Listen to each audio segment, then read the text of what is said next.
Greetings, and welcome to the May 20th edition of Reading Through the Bible in a Year from Mighty Through God. Today I'll be reading 1 Samuel chapters 26 through 28, John 11, verse 1 through 54, Psalm 117, verses 1 and 2, and Proverbs 15, verses 22 through 23. And today I'll be reading from the New International Version. This section is titled, David Again Spares Saul's Life. The Ziphites went to Saul at Gibeah and said, Is not David hiding on the hill of Hachilah, which faces Jeshimon? So Saul went down to the desert of Ziph with his 3,000 select Israelite troops to search there for David. Saul made his camp beside the road on the hill of Hachilah, facing Jeshimon. When he saw that Saul had followed him there, he sent out scouts and learned that Saul had definitely arrived. Then David set out and went to the place where Saul had camped. He saw where Saul and Abner, son of Ner, the commander of the army, had lain down. Saul was lying inside the camp with the army encamped around him. David then asked Ahimelech the Hittite and Abishai, son of Zeruiah, Joab's brother, Who will go down into the camp with me to Saul? I'll go with you, said Abishai. So David and Abishai went to the army by night, and there was Saul, lying asleep inside the camp with his spear stuck in the ground near his head. Abner and the soldiers were lying around him. Abishai said to David, Today God has delivered your enemy into your hands. Now let me pin him to the ground with one thrust of the spear. I won't strike him twice. But David said to Abishai, Don't destroy him. Who can lay a hand on the Lord's anointed and be guiltless? As surely as the Lord lives, he said, the Lord himself will strike him, or his time will come and he will die, or he will go into battle and perish. But the Lord forbid that I should lay a hand on the Lord's anointed. Now get the spear and water jug that are near his head, and let's go. So David took the spear and water jug near Saul's head, and they left. No one saw or knew about it, nor did anyone wake up. They were all sleeping, because the Lord had put them into a deep sleep. Then David crossed over to the other side and stood on top of a hill some distance away. There was a wide space between them. He called out to the army and to Abner, son of Ner, Aren't you going to answer me, Abner? Abner replied, Who are you who calls to the king? David said, You're a man, aren't you? And who is like you in Israel? Why didn't you guard your lord the king? Someone came to destroy your lord the king. What you have done is not good. As surely as the Lord lives, you and your men must die, because you did not guard your master, the Lord's anointed. Look around you. Where are the king's spear and water jug that were near his head? Saul recognized David's voice and said, Is that your voice, David, my son? David replied, Yes, it is, my lord the king. And he added, Why is my lord pursuing his servant? What have I done, and what wrong am I guilty of? Now let my lord the king listen to his servant's words. If the Lord has incited you against me, then may he accept an offering. If, however, the people have done it, may they be cursed before the Lord. They have driven me today from my share in the Lord's inheritance, and have said, Go, serve other gods. Now do not let my blood fall to the ground far from the presence of the Lord.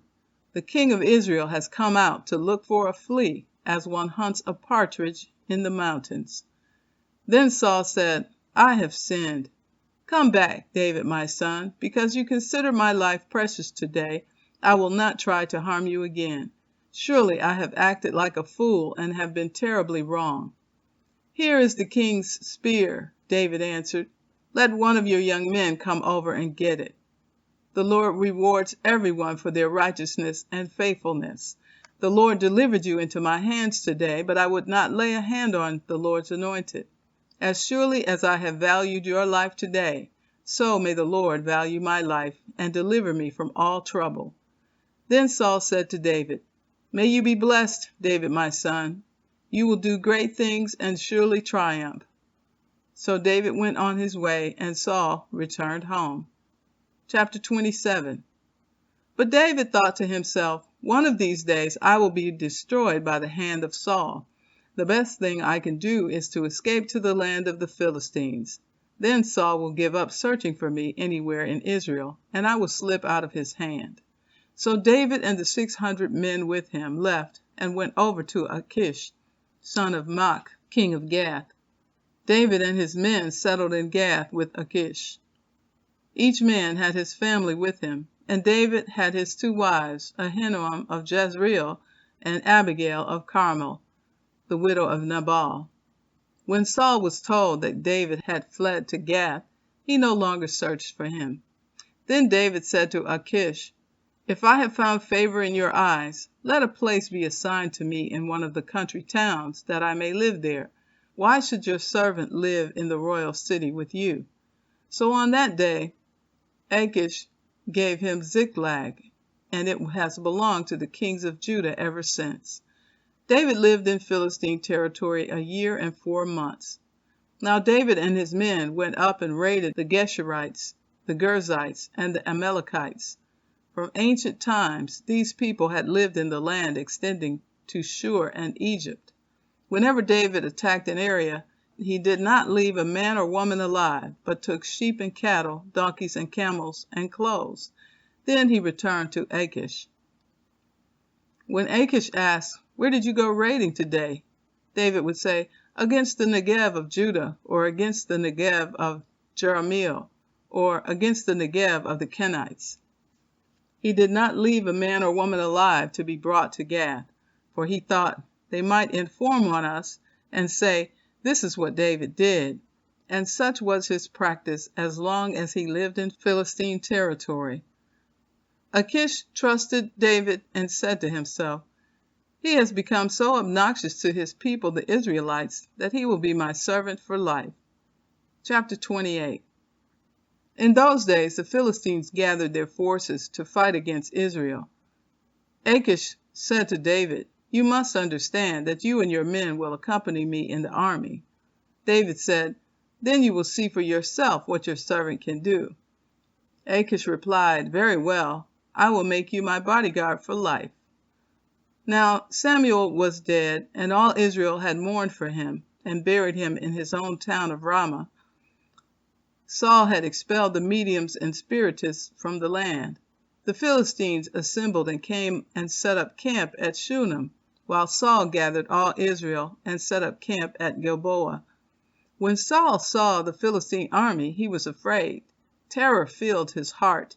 He inquired of the Lord, but the Lord did not answer him by dreams or Urim or prophets. Saul then said to his attendants, "Find me a woman who is a medium, so I may go and inquire of her." "There is one in Endor," they said. So Saul disguised himself, putting on other clothes, and at night he and 2 men went to the woman. "Consult a spirit for me," he said, "and bring up for me the one I name." But the woman said to him, "Surely you know what Saul has done. He has cut off the mediums and spiritists from the land. Why have you set a trap for my life to bring about my death?" Saul swore to her by the Lord, "As surely as the Lord lives, you will not be punished for this." Then the woman asked, "Whom shall I bring up for you?" "Bring up Samuel," he said. When the woman saw Samuel, she cried out at the top of her voice and said to Saul, "Why have you deceived me? You are Saul." The king said to her, "Don't be afraid. What do you see?" The woman said, "I see a ghostly figure coming up out of the earth." "What does he look like?" he asked. "An old man wearing a robe is coming up," she said. Then Saul knew it was Samuel, and he bowed down and prostrated himself with his face to the ground. Samuel said to Saul, "Why have you disturbed me by bringing me up?" "I am in great distress," Saul said. "The Philistines are fighting against me, and God has departed from me. He no longer answers me either by prophets or by dreams. So I have called on you to tell me what to do." Samuel said, "Why do you consult me, now that the Lord has departed from you and become your enemy? The Lord has done what he predicted through me. The Lord has torn the kingdom out of your hands and given it to one of your neighbors, to David, because you did not obey the Lord or carry out his fierce wrath against the Amalekites. The Lord has done this to you today. The Lord will deliver both Israel and you into the hands of the Philistines, and tomorrow you and your sons will be with me. The Lord will also give the army of Israel into the hands of the Philistines." Immediately Saul fell full length on the ground, filled with fear because of Samuel's words. His strength was gone, for he had eaten nothing all that day and all that night. When the woman came to Saul and saw that he was greatly shaken, she said, "Look, your servant has obeyed you. I took my life in my hands and did what you told me to do. Now, please listen to your servant and let me give you some food so you may eat and have the strength to go on your way." He refused and said, "I will not eat." But his men joined the woman in urging him, and he listened to them. He got up from the ground and sat on the couch. The woman had a fattened calf at the house, which she butchered at once. She took some flour, kneaded it, and baked bread without yeast. Then she set it before Saul and his men, and they ate. That same night they got up and left. John chapter 11. This section is titled, "The Death of Lazarus." Now a man named Lazarus was sick. He was from Bethany, the village of Mary and her sister Martha.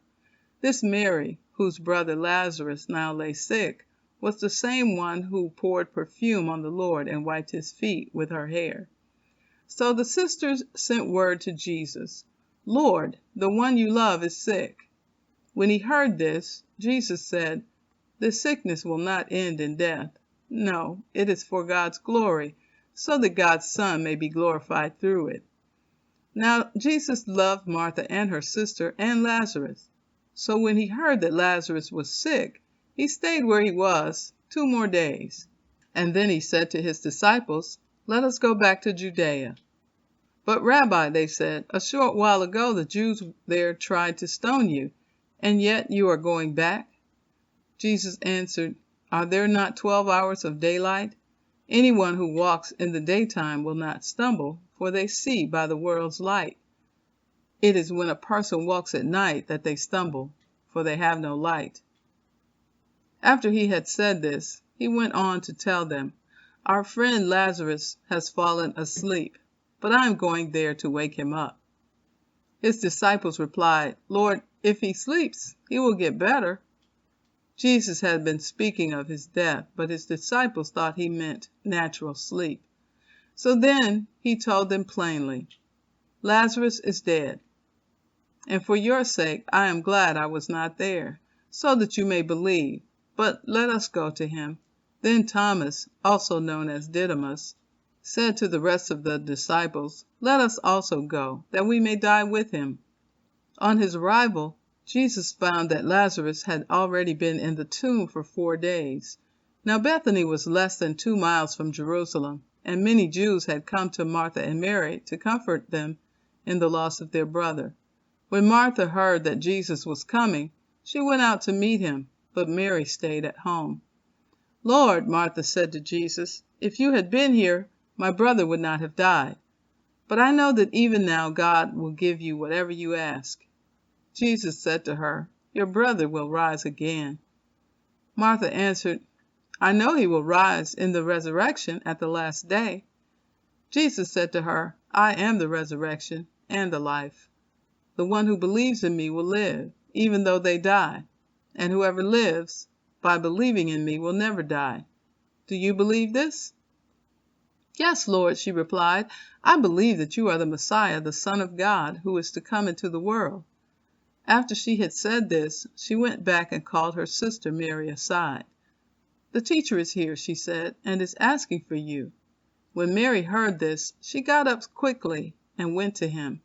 Now Jesus had not yet entered the village, but was still at the place where Martha had met him.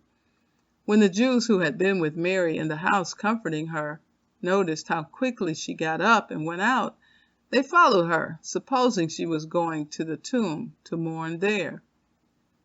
When Mary reached the place where Jesus was and saw him, she fell at his feet and said, "Lord, if you had been here, my brother would not have died." When Jesus saw her weeping, and the Jews who had come along with her also weeping, he was deeply moved in spirit and troubled. "Where have you laid him?" he asked. "Come and see, Lord," they replied. Jesus wept. Then the Jews said, "See how he loved him." But some of them said, "Could not he who opened the eyes of the blind man have kept this man from dying?" Jesus, once more deeply moved, came to the tomb. It was a cave with a stone laid across the entrance. "Take away the stone," he said. "But Lord," said Martha, the sister of the dead man, "by this time there is a bad odor, for he has been there 4 days." Then Jesus said, "Did I not tell you that if you believe, you will see the glory of God?" So they took away the stone. Then Jesus looked up and said, "Father, I thank you that you have heard me. I knew that you always hear me, but I said this for the benefit of the people standing here, that they may believe that you sent me." When he had said this, Jesus called in a loud voice, "Lazarus, come out!" The dead man came out, his hands and feet wrapped with strips of linen and a cloth around his face. Jesus said to them, "Take off the grave clothes and let him go." Therefore, many of the Jews who had come to visit Mary and had seen what Jesus did believed in him. But some of them went to the Pharisees and told them what Jesus had done. Then the chief priests and the Pharisees called a meeting of the Sanhedrin. "What are we accomplishing?" they asked. "Here is this man performing many signs. If we let him go on like this, everyone will believe in him, and then the Romans will come and take away both our temple and our nation." Then one of them, named Caiaphas, who was high priest that year, spoke up. "You know nothing at all. You do not realize that it is better for you that one man die for the people than the whole nation perish."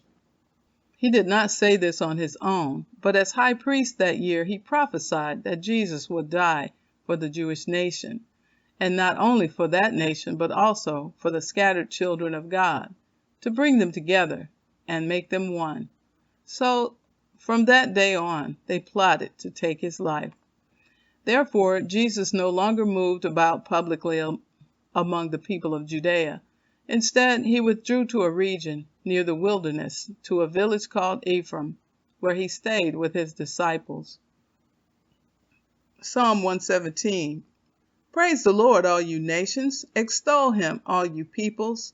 For great is his love toward us, and the faithfulness of the Lord endures forever. Praise the Lord. Proverbs 15, verses 22 through 23. Plans fail for lack of counsel, but with many advisers they succeed. A person finds joy in giving an apt reply, and how good is a timely word. And so concludes the reading for May 20th. Be blessed, and thanks for listening.